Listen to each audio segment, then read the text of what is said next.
เราไปทำอะไรดูหนังเหรออ๋อคุณจะกลับเลยเหรอ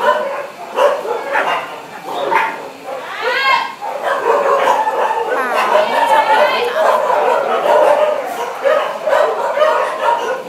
อ๋อป่าไม่มีอะไรคุณนอนไปก่อนก็ได้เห็นตัวที่เป็น VG ป่ะเละเลยอ่ะ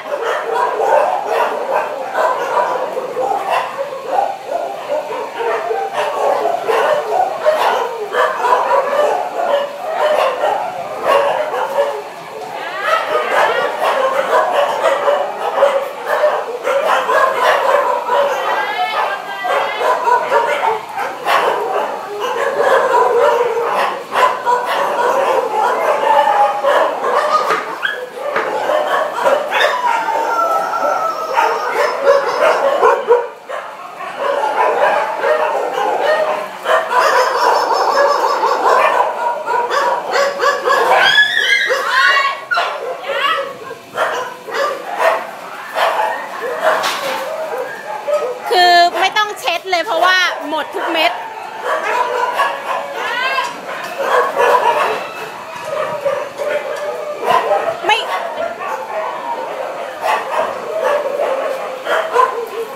มันไม่ถึงคนละกำมือด้วยเนี่ยอุ้ยดูดิดูตายแล้วลูกเอ้ย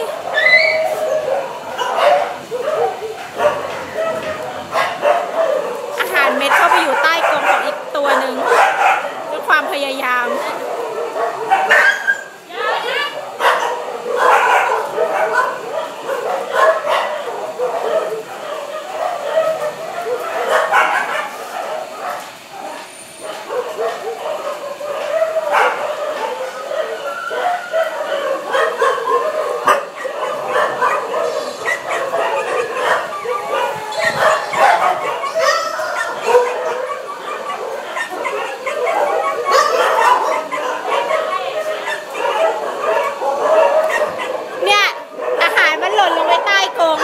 มันก็พยายามกินกันแล้วน่ะ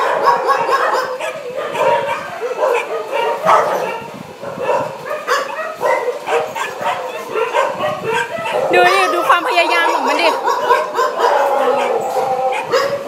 ไม่ได้เข้าไปหรือเปล่าวันนี้เข้าไปขึ้นข้างบน